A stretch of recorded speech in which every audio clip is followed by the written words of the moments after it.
This is your News Source Evening Bulletin for today, Friday, the 17th day of May in the year 2019. Here is what we're tracking tonight. The University of Guyana Senior Staff Association is holding firm to its position that Vice-Chancellor Dr. Ivor Griffith ought to be proceeding on pre-end of contract leave. The University of Guyana in a press statement earlier this week indicated that Dr. Griffith will be foregoing his leave and is likely to be paid for that. The university said that position got the support of the University Council. However, at a press conference today, the president of the University Senior Staff Association, Dr. Joel Thomas, said at the first meeting it was agreed that the Vice-Chancellor should proceed on leave and that position should not have been changed. The original decision of Council on April 15th was the correct one. If you're going to take the position of fairness to the Vice-Chancellor, it was fair. It gave him almost a month's notice that he should proceed on leave. It is routine end of contract leave that every other Vice-Chancellor has gone on. And it is also in keeping with what the university does in terms of, when a contract is coming to an end, this is what the university does. And as I stated, there were no circumstances stated in the Vice-Chancellor's letter that indicated that there was an overriding priority, a need for him to remain in office. Dr. Thomas said the university is facing some current financial problems and therefore there should be some care for the university and its current situation. We cannot say we are astonished. We are surprised, because we already have had clear indications that the Vice-Chancellor puts his needs first and not the needs of the university. Because he too is well aware that the university is facing a cash crisis. We're facing a severe funding problem for this year. He is well aware of it, and yet he still asks to be paid in lieu of leave. How much do you care for an institution when, knowing what you know about its situation, you still ask to be paid in lieu of leave? We already knew. I can refer you back to some disputes from last year. You may recall a dispute over his bonus. Last year he told the workers of the university that we must consider questions of affordability, that we must not, we cannot, be demanding more than 3% and 4%. They have more or less bluntly refused to do anything else for 2018. They've said there is no more money for 2018. Yes, no more money, but he got paid 2 bonuses last year. He got paid one for 2017, he got paid one for 2018. He didn't refuse either one. The University Senior Staff Association and other unions have accused the Vice-Chancellor of lavish spending and mismanagement. Defenders of the Vice-Chancellor have pointed to improvements at the university and have indicated their support for his contract to be renewed.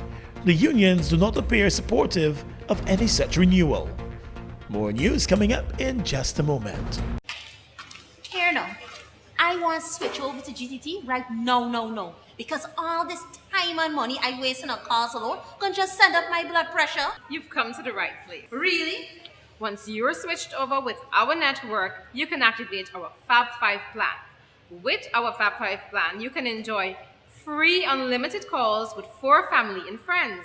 You got to be kidding me. You will also get 5 gigabytes of data with 250 text messages. You got to be kidding me. And your chosen 4 can also call you for free. You got to be kidding me. Activate the GTT Fab 5 plan today. For only $5,005, you get free unlimited calls to 4 of your closest family and friends, 5 gigs of data plus 250 text messages, and your Fab 5 friends can call you for free. GTT Fab 5.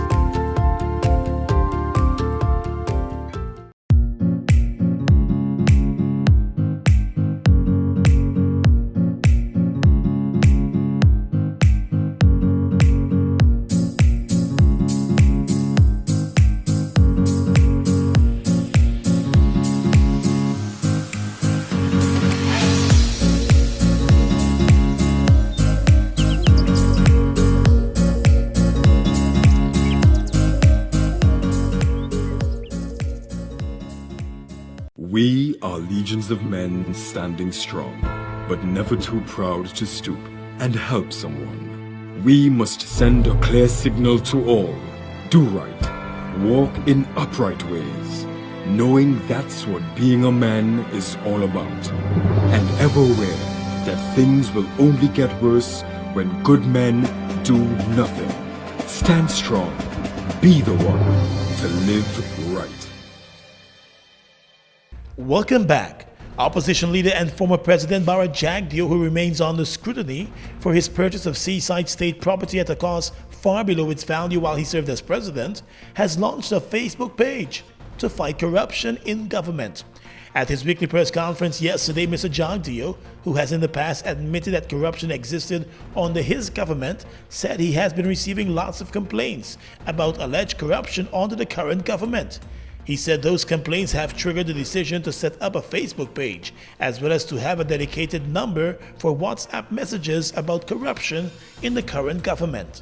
We are getting tons of information from PVP, and so a lot of people have been asking me, how can we share information with you? A lot of them come here and drop off stuff from the public service, etc. So I want to say to people now, their Facebook page, if you have anything, and all of this information will be treated anonymously and confidentially. The Facebook page, if you go and search for Corruption Watch 592, you can then on that Facebook page send us information about some of the things that are happening in your sector, especially the public servants, etc. And then the WhatsApp number is 653-6637, because people have been asking how they can send us information.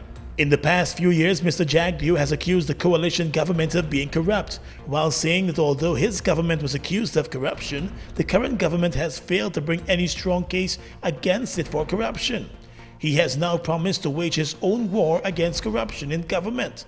The government has dismissed accusations from the former president. In the courts right now, a Georgetown woman, her son, and her Venezuelan daughter-in-law all appeared in court today, charged with possession of and distribution of counterfeit U.S. currency.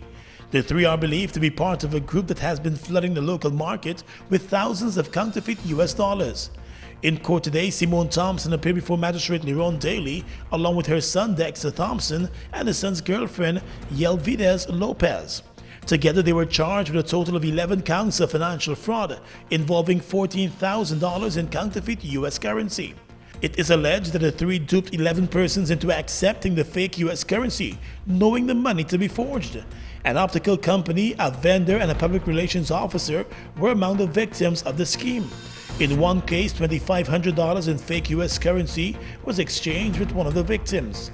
After listening to the details of the case, bail was granted to the mother and the son. The mother was granted bail in the sum of $25,000, while the son was placed on $200,000 bail.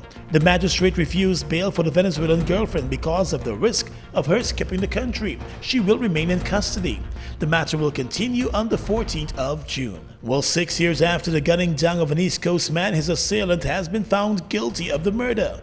A 12-member jury today returned a guilty verdict for Junior Anthony Henry for the 2013 murder of Michael Hamilton. Hamilton was gunned down after the two men had a disagreement over a woman that they were both involved with. In court today, the convict offered no comment and showed no emotion as the guilty verdict was handed down. He will have to return to court at the end of this month for sentencing. During the trial, the court learned that on the day of the incident, the victim was first shot to his leg, and as he tried to run from the scene, he was cornered by the assailant who shot him several other times. He went into hiding but was eventually caught and charged. Across the Region is coming up next. The future is green. Let's help you experience the future with easy financing for your business or home. Be it for solar energy, water treatment recycling, water filters, energy saving appliances, or wind power projects.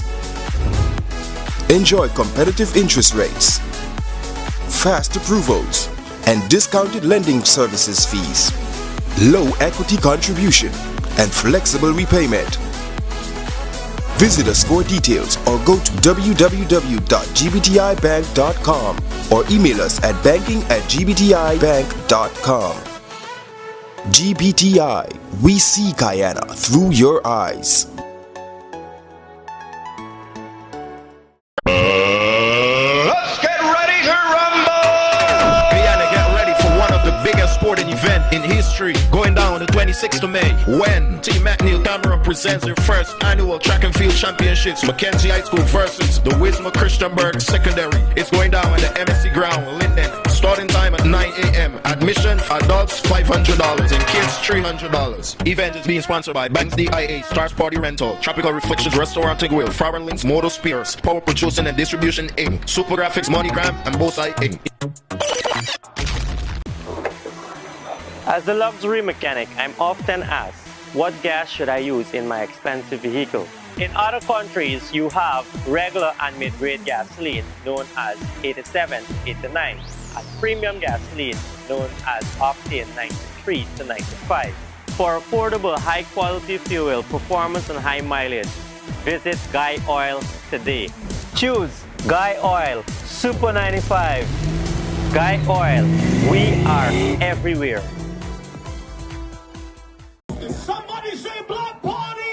The last Inhale Soca Block Party was a definite hit. There was like these fire breathers and stuff like that. Like they had conga lines and the whole vibe for the party was just perfect. We had a blast. I did all of the bass makeup. You know, the girls walking around with the gunny thing, spraying, spraying the shots in the mouth, kneeling down, see boys kneeling down, put the foot, getting shots in the mouth. They had some things that I've never seen before, which is these CO2 guns. They literally had like a mosh pit in front of the stage. Everybody form a circle and people jumping in and dancing crazy, girls on the ground. The DJs, they were really good. Where the music crew there? That most of all made us enjoy ourselves. The only advice I could give y'all is to definitely get y'all tickets early. I will be there soon as Drew give him a free pass. The Soca Block Party, Friday the 17th of May. Across the region right now, we turn to Barbados, where the country continues to make good progress in implementing its ambitious and comprehensive economic reform program. That's according to the Deputy Division Chief of the Caribbean II Division of the International Monetary Fund, Bert Van Selm, who led a team to Barbados from May 7th to the 17th to review the island's performance under the Extended Fund Facility. He delivered his report at a press conference at government headquarters this morning.